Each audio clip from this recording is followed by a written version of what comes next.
Welcome to Soul Lab, a Christian-based podcast utilizing logic, history, science, and scripture to better understand the Christian faith. And now your hosts, Delaney and AJ. Welcome back to another episode of Soul Lab. I'm your host, Delaney, and this is AJ. And we are going to do a get to know you episode today. Just kind of spend some time asking each other questions. Yeah, so I think we had a few of our viewers make the suggestion that we should do an episode solely on just getting to know us, just us talking about different topics like maybe our upbringing, religious beliefs, personal hobbies, things like that, just for you guys to get to know us a little bit better and get an idea of who we are and maybe learn more about why we decided to do this podcast.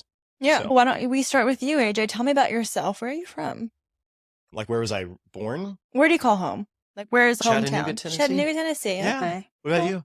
Chattanooga is probably where I live. That's where I call home now. Mhm. My culture is everywhere because my dad was in the service. So I don't Oh, really okay. have any roots anywhere. Yeah. Awesome. Okay. Yeah. What are you passionate about? What are your interests? Some of the things that I enjoy most would be outdoor adventures, right? Hiking, snowboarding, wakeboarding, So maybe outdoor sports is what I'm hearing. outdoor sports. Yeah. Okay. To be I honest. feel like I'm a hobby addict. I feel like I have a ton of hobbies. You do. So tell me about something you are passionate about outside of your own hobby, something that you have a drive for. This is a personal conviction, but I feel like God blessed me a lot in my life. I feel like I've been given a lot to work with. And I genuinely believe that we are held accountable for what God has given us, not just like financial gifts, but our spiritual gifts as well. And I feel like God gifted me with certain gifts that I'm meant to use to benefit others. And so one of the things I'm really passionate about is there's a nonprofit that I support called Special Kids. And basically it's a nonprofit that gives therapy and treatment to kids in need, kids with special needs, when the families can't afford it. And the way that it operates, it works on like a sliding scale fee. Mhm. So what that means is if a family comes in and they can afford the treatment, then they are charged Yeah, for it. But if they right. come in and they're living paycheck to paycheck, they're charged a penny maybe. And the idea is to give these kids, it's all the way from birth to age 21, whatever therapy or treatment they need. So hopefully by the time they're 21, they're fully self-sufficient, able to take care of themselves. They call that graduating, but Special Kids. So I think it's an awesome nonprofit. I'm very passionate about them because this is just an AJ belief, but I believe that 99.9% of human beings on this earth are capable of taking care of themselves. I think that they have the ability to get out of a horrible situation or avoid a horrible situation. They just don't make the right decisions. I think there's a very small percentage, though, of human beings that are born handicapped at life with certain adversity or difficulties where they actually have to have someone help them, right? And I think people born with special needs fit that category. And that's why I'm passionate about Special Kids, because I know that all the time and energy I put into it, I'm helping people who genuinely need the help, right? So that's why I'm super passionate about them. Okay. Yeah. What about you? Very interesting. Tell us about your hobbies. Oh, my hobbies. I am a recent graduate, so my hobbies include a lot of work. Yeah. And I think once life slows down, I'll be back into my hobbies that I had prior to school. I like to Mhm. spend time with my dogs. I'm a big dog person. Yeah. You have Animals very in cute general. dogs. I have wonderful dogs. Yeah. Animals in general, really, but I have dogs. And so that's where my interests are. I like anything outdoorsy except when it's below 60 degrees. Yeah. I do not like the cold. I like outdoor sports, like you were saying, water Mhm. sports and stuff like Snowboarding. that. You Snowboarding, picked yeah. up snowboarding. I just Yeah. learned how to snowboard. I was a prior skier, but now I'm a snowboarder. So Mhm. that's been fun. And then, yeah, I do like to act. I like theater. Yeah. Yeah. I do enjoy singing as well, but I haven't done that in many a moon. Mm. I think that's really the majority of it. I like to volunteer as well. Mhm. Any other passions or? I like to weightlift. Oh, that's true. Yeah. You are really into the gym. Yes, I'm into fitness. I would say that's a hobby that we both shared that I think kind of brought us closer together is our Yeah. passion for fitness. And we're, I think, a bit different because you enjoy lifting almost at a competitive with yourself kind of mentality. You can Mhm. correct me if I'm wrong. But you're like, oh, last week I lifted this much weight. This week I'm going to lift this much weight. I have a lot of chronic Yeah. pain. And so I like to say, oh, what can I do to make sure that my joints will last me longer? Then what can I do to make sure I'm not in pain next week? And so a lot of my gym activities involve weightlifting too, but a lot of yoga.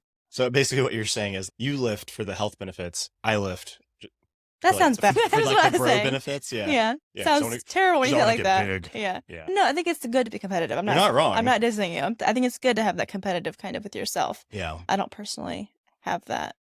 I consider myself a bodybuilder / power lifter. Like, so I'm trying to, the best of my ability, put on strength and Yeah. muscle mass together. I'm actually cutting right now to try and get my body fat lower, and hopefully retain my strength that I've gained over the last season.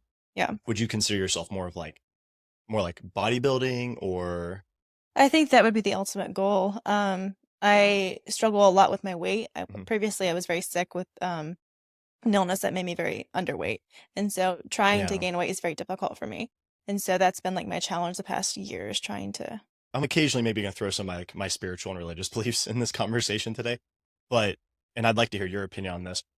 Something that I've also felt convicted of is that as Christians, Jesus says that our body is our temple and that we are supposed to treat it as such, that we're supposed to take care of it. And I personally feel convicted that I'm supposed to take good care of my body. I want to be stronger because it's a nice feeling to put on strength as a man. And I want to look nice because it gives me confidence.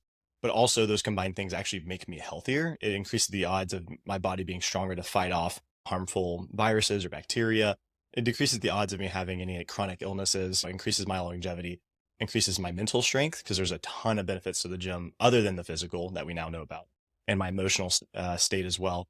And so I personally feel convicted. We're supposed to take care of ourselves to the best of our ability. Not that we have to be like world-renowned bodybuilders, but that we should be in good health. If your body's your temple, have you decorated your walls? Have I decorated my walls? Do you have any tattoos? Oh, yes. I was like, what are you talking about? I do have a tattoo. Yeah, I have a pretty large one on my back. Yeah. Yeah. What's it have? It's a cross. What does it say? It says, it's 2 Chronicles 15:7. It's my favorite Bible verse because it's about being tenacious in spite of adversity. It's also on the necklace he's wearing. Wait. I don't have it on right now. The necklace that she got me. But it's 2 Chronicles 57, and the verse is, be strong and do not give up, for your work will be rewarded, depending on what translation you read. The reason I like it is it's the story of King Asa. I love the name Asa. That's kind of such a cool good name. I might be saying it wrong, but it's like ASA, I'm pretty sure. So I just call it Asa. He's the king at the time. God's prophet at the time comes to him and basically says, hey, your people are living in depravity. Your people are falling to sin. You as the king are their leader. You need to fix this. And the king says, how can I possibly fix this? I'm paraphrasing.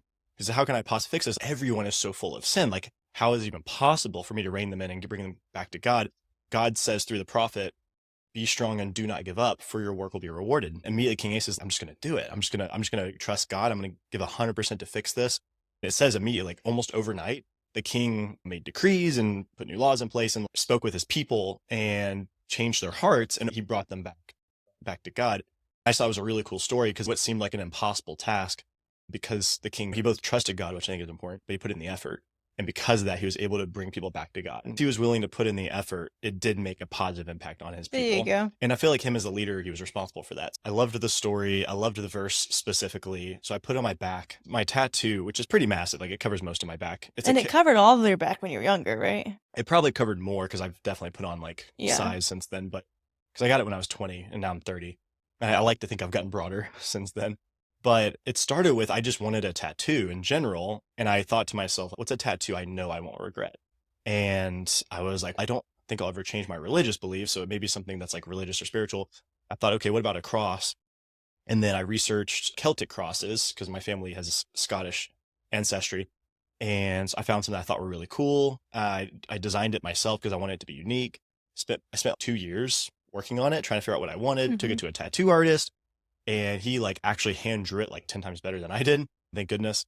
And then finally I was like, man, I really want to put a Bible verse around it. And that's when I researched and found that one. Actually, to be honest, I Googled verses about tenacity because that's what I thought I wouldn't want it on my back.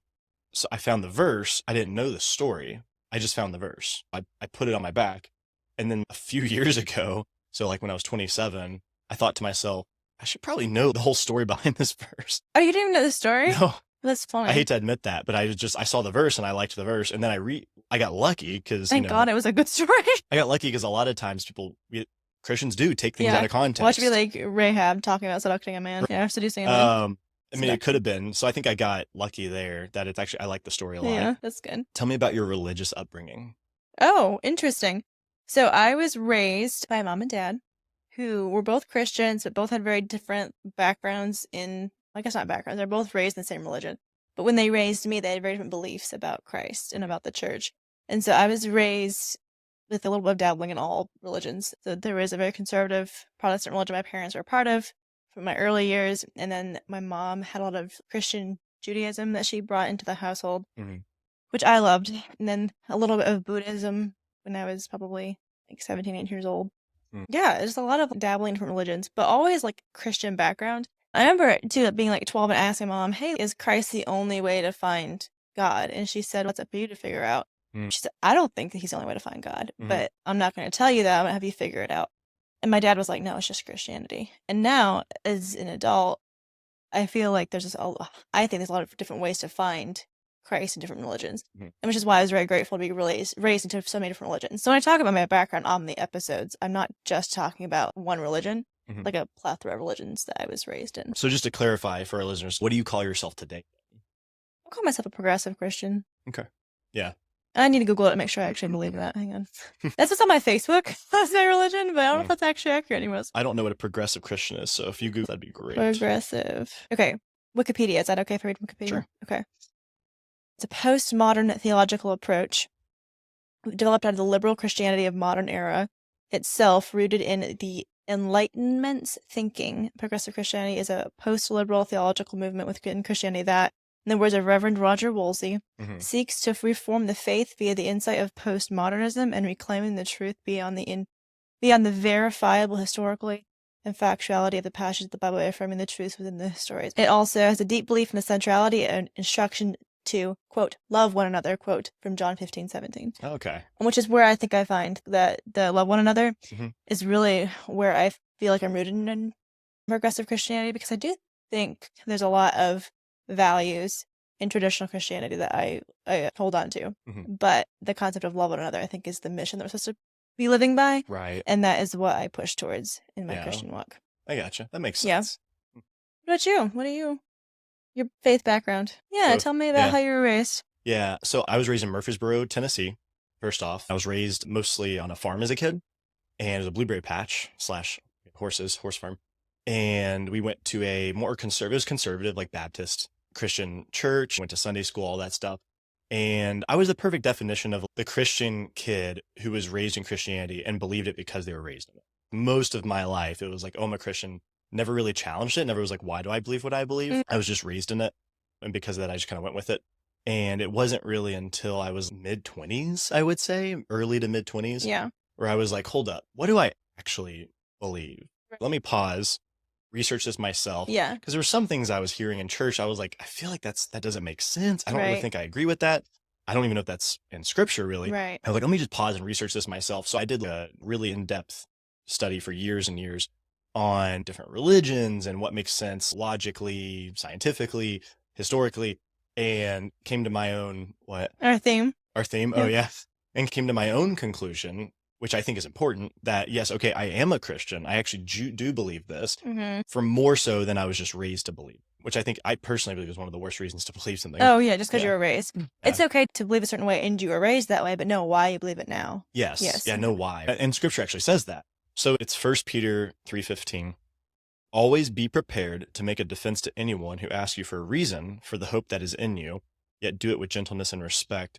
And what Peter's talking specifically about, if you read the pretext and posttext, is the idea that you should know why you believe what you believe and be able to articulate it to others. Because there's a lot of reasons why you could believe what you believe. And Frank Turek in the book, I Don't Have Enough Faith to Be an Atheist, actually goes over these early on in the book.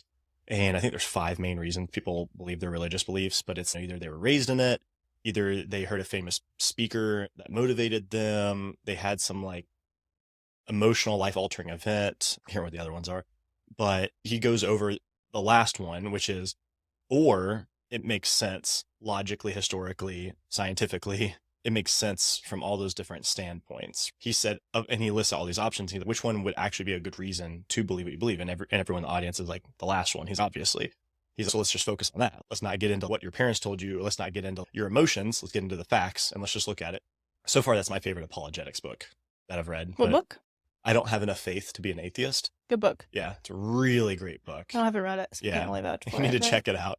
I recommend everybody check it out. It's a wonderful book. I think so far, I obviously haven't read every apologetics book. Of the ones I've read, it's my favorite. Yeah, so I awesome. say that.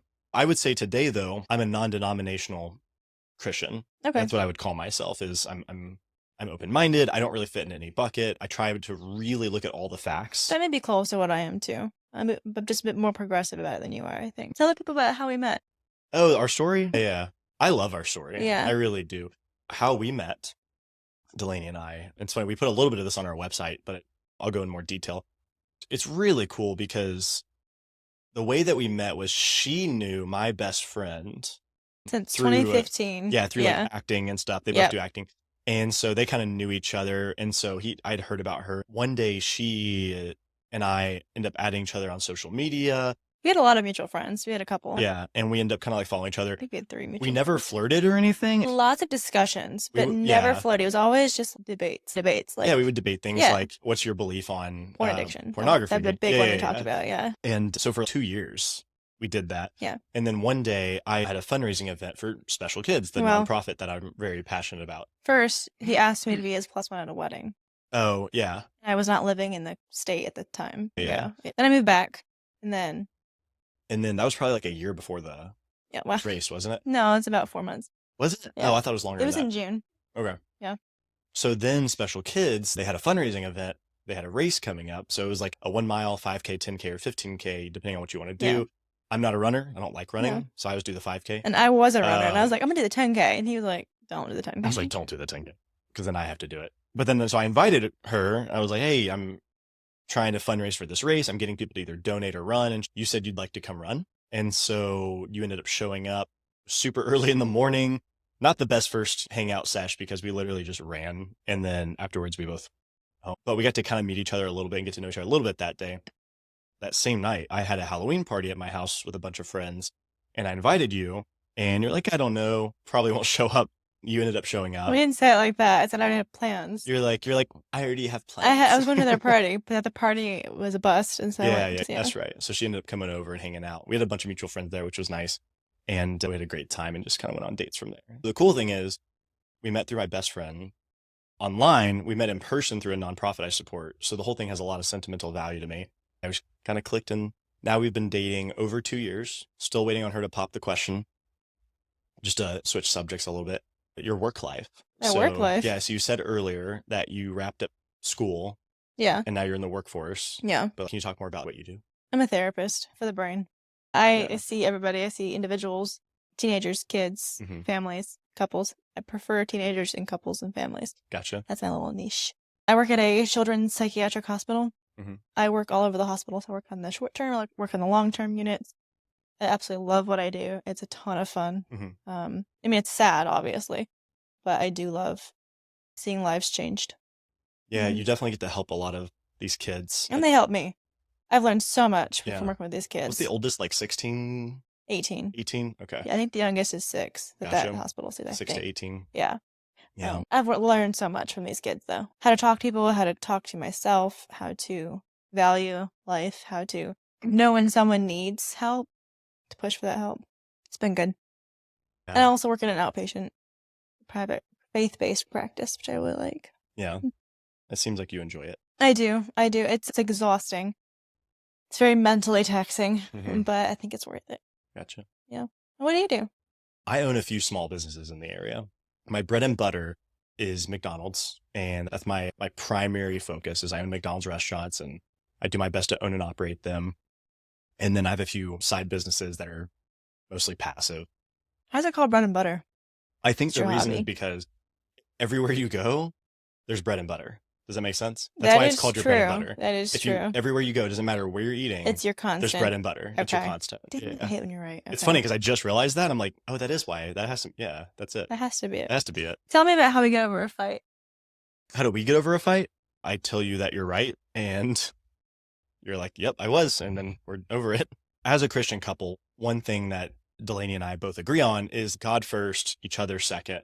And so we keep that in mind as we're having disagreements or discussions, is that we need to make sure like we're constantly being loving towards each other, even when it's difficult, uplifting each other. The thing that she taught me, something that she taught me early on in the relationship, is when we have a fight, it's her and I together versus the issue. Because every time you fight, you feel like it's you versus the other person. Like that's the instinct. Yeah. But in reality, it's you two versus You're a team. the issue. You're a team. Yeah. How we resolve issues is we ground first and remind ourselves it's you and I together versus something. Tell me what grounding is and how we do it. Grounding is if we are both really upset or angry, we come together and hold each other, and we do that first before we continue the conversation. Because it's really easy in fights that with your significant other, where you get angry and you want to lash out, yell, take your anger out on them. You feel the urge to get really defensive. And grounding is just you two coming together, dropping an issue for just a little bit, Yeah. holding each other, reminding like, hey, it's us together versus this issue. And so you're holding each other, and it's called grounding. That's wonderful. I am a fan though of if you feel like you two need space, then take the space. Don't leave the property, but maybe one of you goes outside and the other stays inside, and you give each other a little bit of space for a little bit if it gets too heated and you can't even ground because you're so angry. Sometimes you do need time to make sure you're thinking clearly. And sometimes we say things heated. The Bible talks about this as well. So there's a ton of verses in Proverbs about controlling your tongue because of the damage that it can do. One of my favorites is Proverbs 21:23. Those who guard their mouths and their tongues keep themselves from calamity. Calamity just means the hazard resulting in a significant negative loss. Yeah. What would you say has been the most difficult part so far for you in regards to this podcast? What has been the hardest thing? I think to making do? the time for it. Yeah. It is tough. I have a full-time job, I have a part-time job, and then I have everything from my house is like forever away of a drive. And so I'm driving a lot, and I'm at work at one job, at work at the other job. I come home, and then I have a roommate, and so it's just like really taxing to then sit down and work on this. I think time management. I mean, I love the podcast. I'm not saying it's a chore. It's just that carving out the time for it is difficult. It is tough. I've always been really into podcasts, like watching and listening to Yeah. podcasts. I had no idea the amount of work that goes into them. Yeah. Yeah, it's a lot more than it looks like. Yes. For sure. So it definitely requires a What lot of about time you? and effort. What was the most difficult thing for you? Honestly, it was early on. I want to say middle of last year. It was like second quarter, end of second quarter or early third quarter. That's when we felt convicted like we were supposed to do this. And so we spent about a little over 6 months researching everything and setting everything up and like trying to order all the equipment. And the hard part really was just trying to figure out what all do we need, getting it set up and making it work together. Like something as simple as just getting the microphones to work with the headsets. Right. Was way more complicated than I thought. Like you have to get specific types of headsets for these specific microphones. They have to be tuned to a certain way for them to match correctly. And that's just these two devices. And that's mostly what you handled and all of that. Yeah, it was a lot. I was mostly handling the cheerleading part of it. Yes, you're a great Like, cheerleader.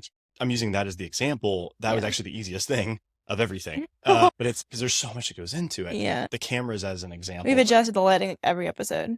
We've adjusted the lighting so much. We actually just recently changed out some of the lights. Yeah. It's something that we think is a little easier to use.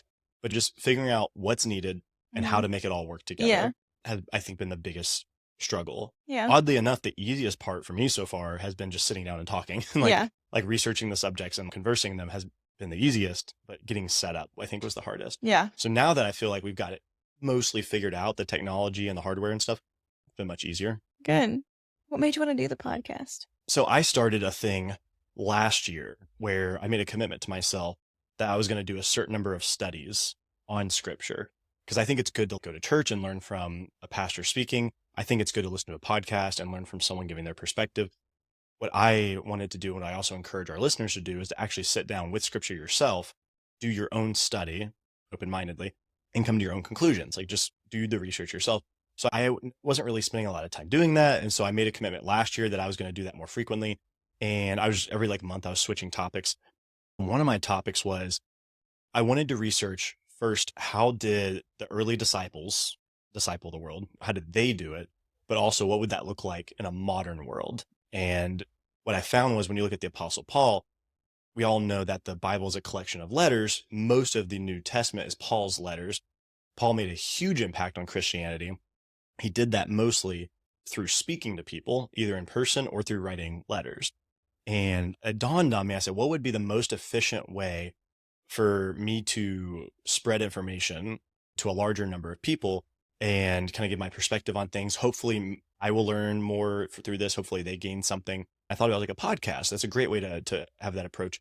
I think around that time, you and I have always had discussions and debates, and we'd talk through our disagreements on whatever our beliefs be. It could be about hobbies. It could be about politics. A lot of it's been about religion. And so I think I was voicing to you, that was a conviction I had. I was like, I feel like starting a podcast would be a good idea. And then you were the one I think that said, then let's start a podcast. Like, why don't we take our conversations to a larger scale and bring more people into this? And correct me if I'm wrong, but I think that's kind of like how it happened. I had been planting, because I had a podcast many a moon ago, and I've been planting Mhm. seeds ever since then. For us to podcast, I'm like, oh, we should podcast, just like jokingly. Yeah, And so when you said that, I was like, let's do a podcast. Yeah, like, it was yeah. like perfect leaping point for me, Right. launching point for me. Yeah. Yeah, it was really cool. I guess that's kind of like why we started the podcast. I'd be curious to hear from you. What are you hoping to get out of this podcast? I think to learn how to articulate my ideas more clearly Okay. and communicate more clearly. I want that as well. It's super important as a therapist to be able to do that. Mhm. And sometimes I find myself like struggling with finding the right words. Mhm. And it's not so bad when you're sitting with a client, because they're going through a hard time too. So it's, oh, if I struggle with my words, it's the least of their worries. You know what I'm saying? Mhm. But there are times when you do need to say something very carefully, and I need to be good at that in order to do my job effectively. They say if you can teach it, you know it, right? And so I feel like one of the cool things about this podcast is when we come on here and we talk about our opinions on things, we already research them ahead of Yeah. time. But then we come on air, we're recorded speaking about something. And because we're teaching it, we retain it better. One of the things I hope to get out of this as well, similar to that, I guess, is I want to be able to articulate better my beliefs, but I also want to retain them. Yeah, you want to know what you Retain the think. information. Yeah. Yeah, I like that. I want to be able to explain, like, here's what I believe and why. Yeah. And I feel like when I come on here and we talk about it, I retain that information better. For example, there's been actually multiple times now where you and I will do an episode on something and it just happens to come up in conversation randomly. Like at the gym the other day, I was talking with a guy, and literally one of the topics we did on the podcast, him and I ended up talking about for like 40 minutes. It was kind of cool because as him and I are talking, because I taught it, so I feel like I retained it better. So definitely a big piece of what I hope to get out of this is I hope I gain more knowledge and information. I hope that I have more sound opinions. Yeah. You know? It's also good to rewatch the episodes and see how we relate to each other, to see, oh, am I saying that rudely to him? Learning like how you sound, how you look when you're talking to somebody can really, improving that can really improve like your relationships outside. Yeah. Would you call that like communication awareness? Yeah. This has definitely been a byproduct of the Soul Lab podcast.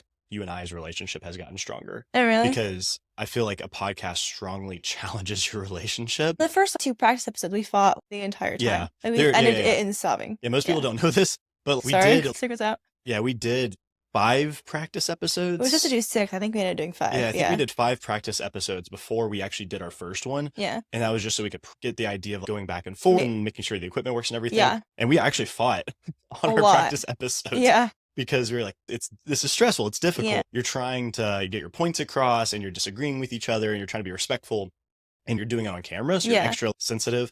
And so, yeah, definitely this has taught us how to communicate better. And I think it's made us a lot stronger as a couple. And also you get like very focused when you work, and you don't want to talk about anything else at work when you're working. Yeah. And I am the opposite. I'm like, we're working, but we're also going to laugh and joke and have a good time. So I've learned when to do that and when not to. And I think you have too. Because you can laugh and joke sometimes now when you work too. But I also know like when not to push it. Yeah, we've learned each other better. I think. It's been pretty cool. But that's just been an awesome byproduct, I think, of the whole podcast. I feel like I have a few more things I want to get out of it, but I was going to ask you, is there anything else? What's something that you're wanting to get out of this? I do like what you were saying too about knowing what you're talking about. That's good. Knowing what you believe. There's also some things I have been wanting to know for years about biblically, and I think this will give me the excuse to make the time, which sounds so bad. But when you don't have the time, you don't have the time. So this is like a good push for me to make the time to do that. You know what I'm saying? Yeah, because you and I we have this shared app on our phones where we keep a list. Oh, a shared note. Yeah, it's a shared note of every single idea for episode that we have. And which is cool because we always have something to pull from, which we add to it based on people's recommendations as well. So if you have anything you want us to research. Of the day. Yeah. And also I work with therapists, so our conversations are often like these deep, and they're all Christian therapists that I work with, and they're often these deep like stuff. And so I'll add things throughout the day to like the list because it just comes in conversation. Yeah. I know for me, a reason I felt very strongly convicted to do this is I hope not just for worst case, I hope you and I gain knowledge information. Yeah, that's the goal. Yeah. But best case, I would love for others to feel like they gain something from this. Even ultimately, I'd love to feel like I was able to do the Great Commission of discipling the world and making an impact that way through this. Is that a biblical term, or is that like the Great Commission, coined in the 17th century by a Lutheran nobleman, is called the Great Commission. That's the name of the chapter in the ESV. Now the 11 disciples went to Galilee to the mountain to which Jesus had directed them. When they saw him, they worshipped him, but some doubted, and Jesus came and said to them, all authority in heaven and on earth has been given to me. Go therefore and make disciples of all nations, baptizing Yeah. them in the name of the Father and the Son and the Holy Spirit, teaching them to observe all that I have commanded you. And behold, I am with you always to the end of the age. So yeah, the Great Commission is just the idea of discipling the world. So ultimately, I would love to feel like, because I feel very convicted about my beliefs, and I would love to bring someone else to it as well with the same convictions. Christianity, right? So bring them to Christ, really. Yeah, so to bring them to Christ. Yeah. So it's interesting because when you say bring them to Christ, you mean the person, right? To be Christ-like. Okay, yes. That's actually I was going to say, because I was going to say we're different, but maybe the same, though. I was going to say, when I think of making a Christian, like having someone find Christ, I mean finding like kindness and love and self-sacrifice. That's what I think of. Yeah. Which I guess is the attribute of Christ. The attributes that Christ taught, right? Yeah, which is interesting. Because he specifically says in the Great Commission that we just read, he specifically says to do the things that I taught, right? Yeah. To be like me. And I feel like as a Christian means Christ follower. So not only am I supposed to be more like Christ, I'm supposed to bring others to be more like Christ, right? Yeah. And I believe that we are called, not only are we supposed to do that, we're held accountable for doing that. It's my opinion. Interesting. Okay. This is a topic that I'm very passionate about. But I feel like some viewers might ask this question, say, and which as they should, what makes us qualified to even have a podcast? That's right. We're not. Sorry. From a humble perspective, I will just say, no, I don't think I'm qualified. From a biblical perspective, neither was anyone else. So I say it to say, I'm not saying no one should listen to me. I'm just trying to make the argument that none of the people that God called or Jesus called to glorify his kingdom, to grow the faith, to disciple the world, none of them were necessarily qualified. God empowered them, right? I feel like God's done a really great job empowering us so far, giving us great access to knowledge, tools, resources, and helping us to really dive deep into information to spread it with others. I think what makes us qualified is that we're not approaching this from a limited mindset. Okay. We're not approaching this as, let's just say, Catholics telling you what Catholics believe, right? Because we were raised Catholic, and so therefore that's what we're going to tell you. No, we're telling you this is from open-mindedly, us actually researching subjects, actually looking at history, science, scripture, and logic, and saying, based on all of that, here's why this makes sense. We're trying to figure it out, too. Yeah, like we're trying to humbly figure it out, too. And we're not just saying, like, here's what we believe, and we have no evidence. We're trying to provide evidence for why we believe what we believe. But I guess I say that all to say, I think it's important to remember that the people that Jesus called, tax collectors, fishermen, and so forth, none of these people were Pharisees, Sadducees, people of the Sanhedrin who were the experienced leaders. They were just people that Jesus called and said, I want you to teach people to be like me and follow me. Okay. And I feel like that's what makes you qualified. So why do you feel like you're qualified? I mean, like I said, I don't. I feel like we're just learning and we're exploring and we're sharing what we're learning. So I guess that makes you qualified, right? But I don't have any credentials to at you. I'm just exploring. I feel like a common logical fallacy. Oh, yeah. Yeah, that you hear of in this area is the credentials fallacy, which is basically the idea that when you're listening to someone, that unless they have certain credentials, you're not going to believe them. Which is considered a logical fallacy because it doesn't actually make sense if you think about it. Just because someone doesn't have the specific credentials you want them to have doesn't mean that they can't teach you something, doesn't mean that they can't know what's actually right or wrong or true on the subject. Personally, I take my cue from Jesus, and Jesus chose people who are not the knowledgeable, educated spiritual leaders. He took people who were willing to take time to learn him, and people that were willing, after they learned Jesus, they learned the way, that had the desire to put in the effort to go spread it.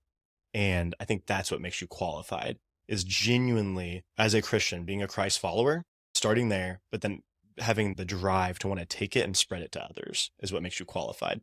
So I think anyone can be qualified. I just don't think that you need a certain degree or anything to be qualified. And I'll use one example real quick. So as an example, I'm a college dropout, just so people know that. And I own multiple businesses. I'm not to toot my own horn, but I run them very successfully. I have no business degree, no business education. I've heard people trying to make the argument like, oh, you need a business degree to own a business. It's like, no, you actually don't need that. What you need is a willingness to go learn from somebody that has ran a successful business. And then you need the adversity to go put that in practice and do it. In that same way, I need to go learn from Christ how to be a Christian, right? Which I can read through scripture. I can study myself without having some formal education. but I need the willingness to put that into practice. Does that make sense? Mhm. Okay. I like That's the that. best comparison I can give there of my belief I on like that. that a lot. So, Well you like that? said. That's Yeah, good. we'll Just make kinda it one of came- our little reels. I'll have to make that. Just kind of came out. Yeah. You rehearsed it 7 times in the mirror this morning. I think that's really the majority of it. We just want to say thank you so much for coming and checking out our podcast today. Just a quick summary of who we are and what we're about. We're a non-denominational Christian couple, and our podcast Soul Lab is all about us open-mindedly coming together, researching different topics.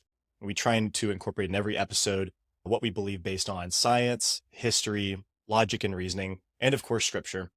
Put it all together, see what makes the most sense. But yeah, we're really excited about it. Worst case, we hope we learn something, but best case, we hope you learn something as well. If you're interested in more, feel free to check out our videos or our website. And if you want to come back and keep watching, feel free to subscribe. Absolutely. So once again, thank you so much, and stay tuned for more episodes. Thank you for listening to another episode of Soul Lab with AJ and Delaney. You can find all materials referenced from today's episodes in the show notes. If you enjoyed today's episode, please like, comment, and subscribe. Check out our website for more episodes and stay tuned for the next release. Thanks again, and we'll see you next time.